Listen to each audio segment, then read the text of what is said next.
This is me on the return leg of the journey going back from the shop.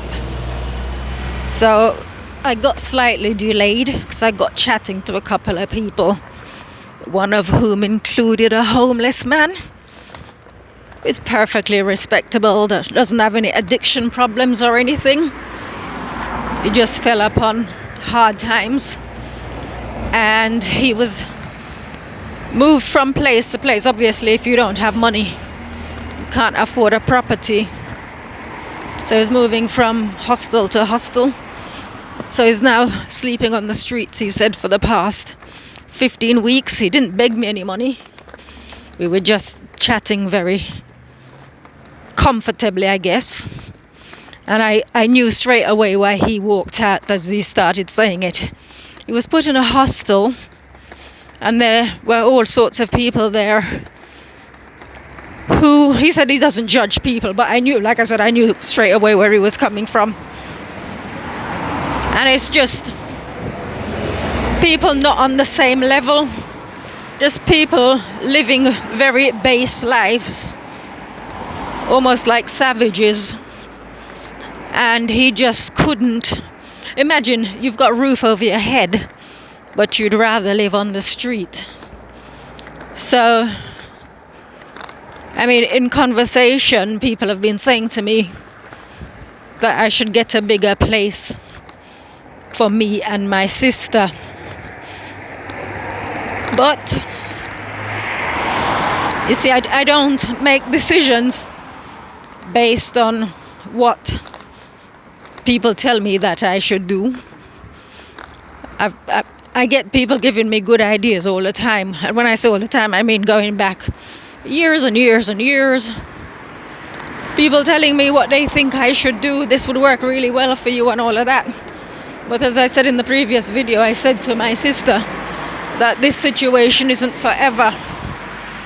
And I will put the link to my Facebook page and some of the stuff that I've been writing on there lately will sort of explain where I'm coming from.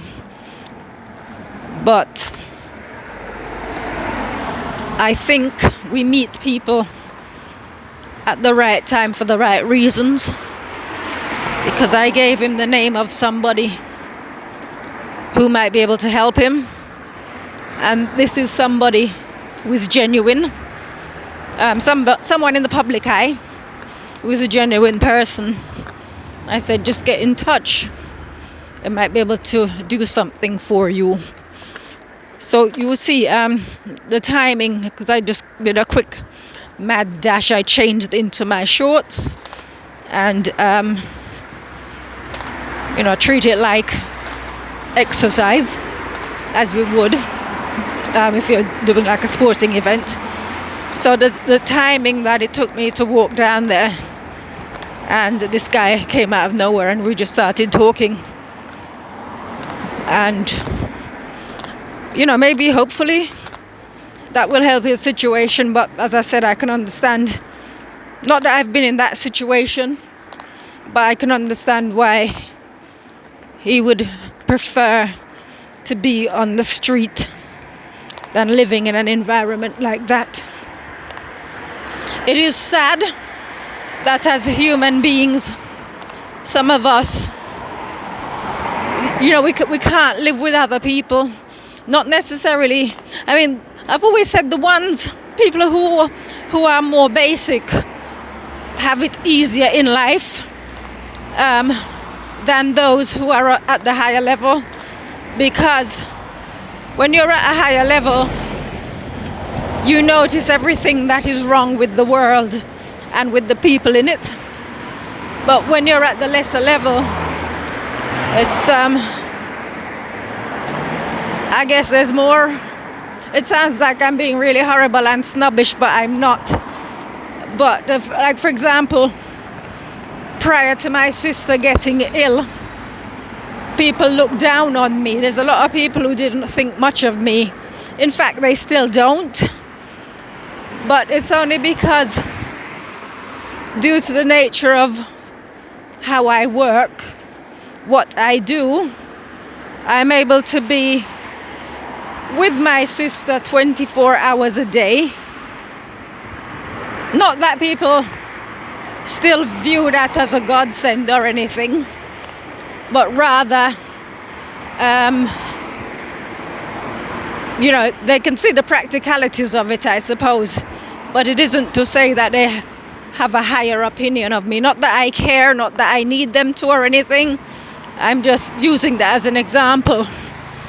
But like I said, for me, and this is a conversation I had with someone very recently, if you put me in a position where I can live among snobs or to live among, sounds really horrible for me to say it, but lowlifes,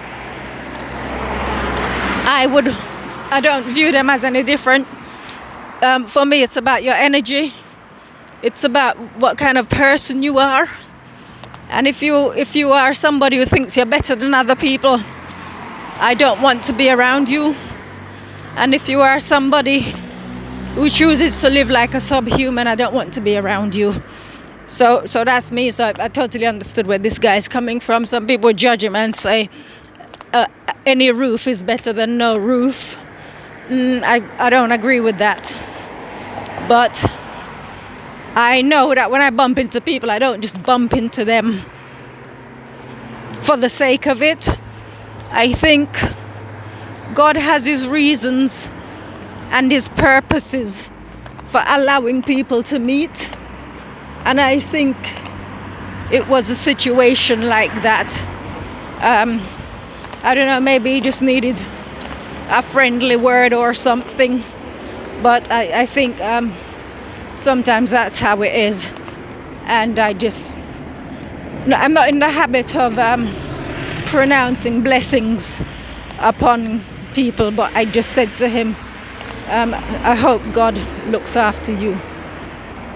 And because I'm not in a position to help him. I would if I could have, but I see where he's coming from. There are some decent people in the world who just happen to fall upon hard times. And the way I look at it, God is parent. God is the parent to us all. And it is up to us to go to our parent for what we need.